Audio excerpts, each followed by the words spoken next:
In November 2009, 27 children with life-threatening illnesses travelled to Orlando, Florida for a very special holiday with their families.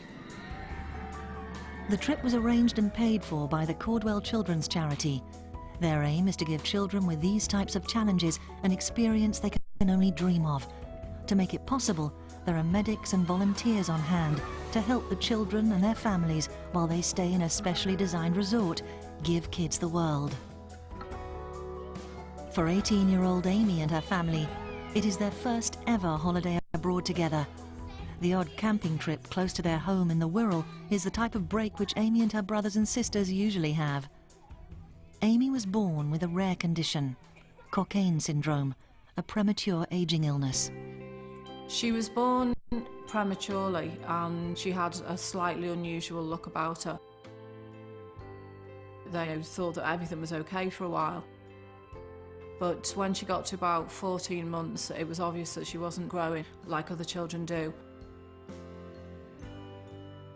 They started an array of tests, but came to no conclusion, really. She wasn't diagnosed until just before her 15th birthday.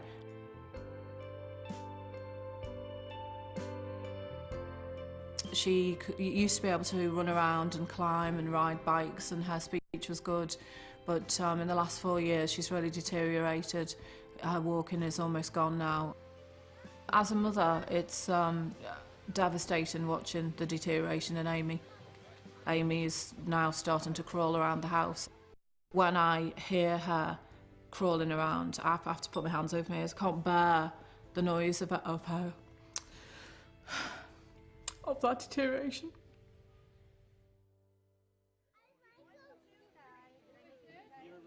She's got a character larger than life. Her headmistress once described Amy as being small in stature but absolutely huge in personality. It's obvious to our family that if we go anywhere, Amy is always the centre of, I wouldn't say attention, but the centre of love. She brings that out in everybody and makes everybody feel happy and special. If she's not there with us, it's completely different, really.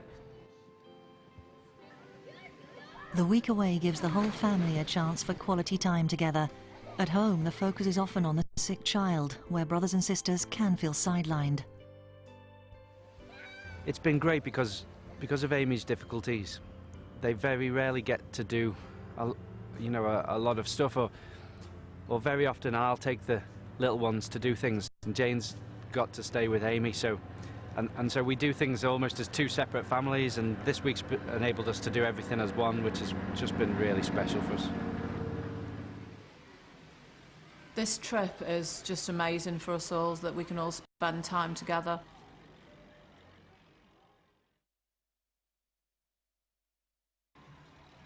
With Amy's health being so fragile, the 24-hour on-site medical team gives the family the peace of mind to relax and enjoy this precious opportunity. And unbeknown to Amy, it's a chance to meet her boyfriend again, 18-year-old Nick, who also has Cockayne syndrome. The couple met 4 years ago at a medical conference in Boston, Massachusetts, and have met a number of times since. They keep in regular contact via email. When they very first met, they were both 14, and it was obvious that for Nick it was love at first sight, and Amy was really embarrassed, but she very quickly felt the same too. For the last 3 years, Nick's been asking Amy to marry him.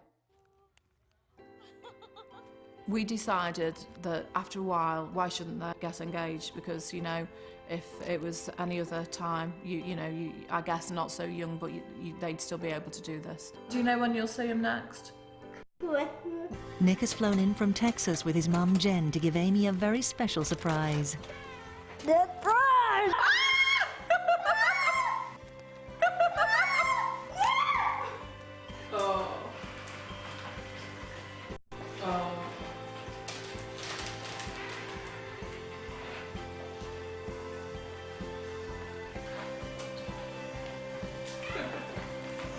Oh, how happy are you?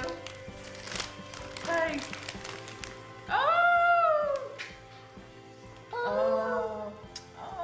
Sit down, Nick. Let's see. Oh, isn't that beautiful? Oh, look at that. Give your boyfriend a hug.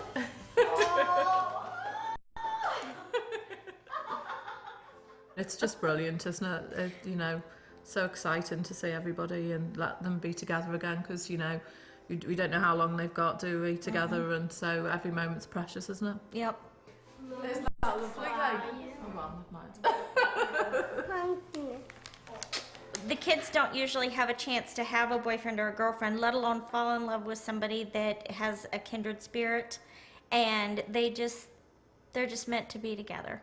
It just seems like when they first met, they kind of knew, and it started out, of course, as a very good friendship, and then worked its way into, you know, more love. How are you, Nick? Are you happy to see your babe? Yeah. It's really nice when you see them together, and every now and then you just catch a glimpse of them where they just catch each other's eyes and they kind of lock in each other's gaze.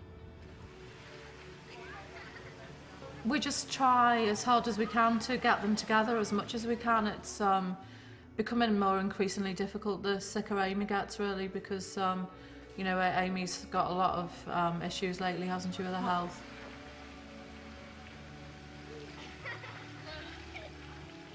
Oh, hugely emotional. Hugely emotional. You know, seeing Amy with Nick, which was just amazing, very special. Just seeing the smiles on all the kids' faces every day. Us being able to just spend some time with each other. It's absolutely tremendous, tremendous. Since the trip, Amy and Nick have kept in daily contact and are planning a blessing in North Wales in July this year. For more information on the children and the trip, visit sky.com/reallives.